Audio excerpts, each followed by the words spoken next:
interventionnelle, c'est toute cette médecine qui traite des maladies sans intervention chirurgicale.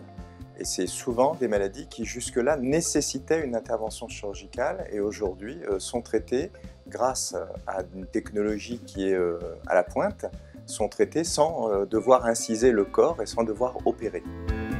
Alors c'est une technologie qui fait appel à l'endoscopie, avec cette petite caméra qu'on met dans les voies naturelles pour aller voir, et ensuite on utilise l'endoscope pour glisser les instruments qui vont nous servir à extraire soit le corps étranger, soit la masse, avec des instruments qui sont parfois assez sophistiqués, qui nous permettent de coaguler une masse sur place, sans nécessité d'intervention chirurgicale. Mais la médecine interventionnelle fait aussi appel à une autre technologie qui est moins répandue en France, qui est la fluoroscopie. La fluoroscopie, c'est une forme de radiographie en continu, où on peut voir en continu ce que l'on est en train de faire. Et ça, c'est une technique qui est une technologie qui est très utile pour la pose des stents trachéaux ou la pose des stents urétraux en particulier.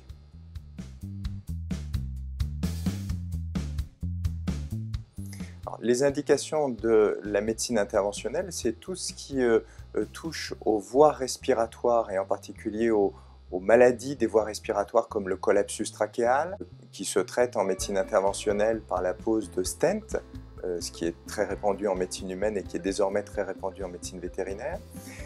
C'est tout ce qui touche les voies digestives avec le retrait de certaines masses, comme des polypes dans le côlon, dans le rectum, des polypes dans l'estomac, ce qui consiste également à retirer des corps étrangers dans l'œsophage ou dans l'estomac. Ça sont des indications qui sont devenues très routinières en médecine vétérinaire, de médecine interventionnelle. Alors les indications de la médecine interventionnelle concernent le chien et le chat. Alors plus fréquemment le chien parce que les corps étrangers, parce que le collapsus trachéal, parce que les polypes colorectaux, c'est essentiellement des maladies du chien, mais également le chat parce que le chat peut faire des polypes nasopharyngés qui se prêtent très bien au traitement par cette modalité-là. Des polypes dans l'estomac chez le chat, donc le chat est également un très bon candidat à ce type de technologie.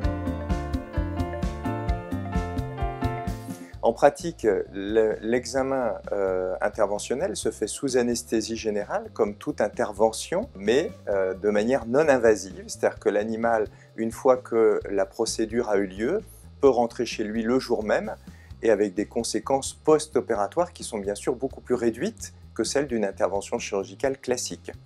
Donc anesthésie générale, mise à jeun, comme pour toute anesthésie générale, la procédure qui peut être soit très rapide, soit parfois un petit peu plus longue si elle est plus compliquée techniquement, et qui peut aller de quelques minutes à une demi-heure, trois quarts d'heure maximum, et puis ensuite le temps de récupération post-anesthésique assez classique.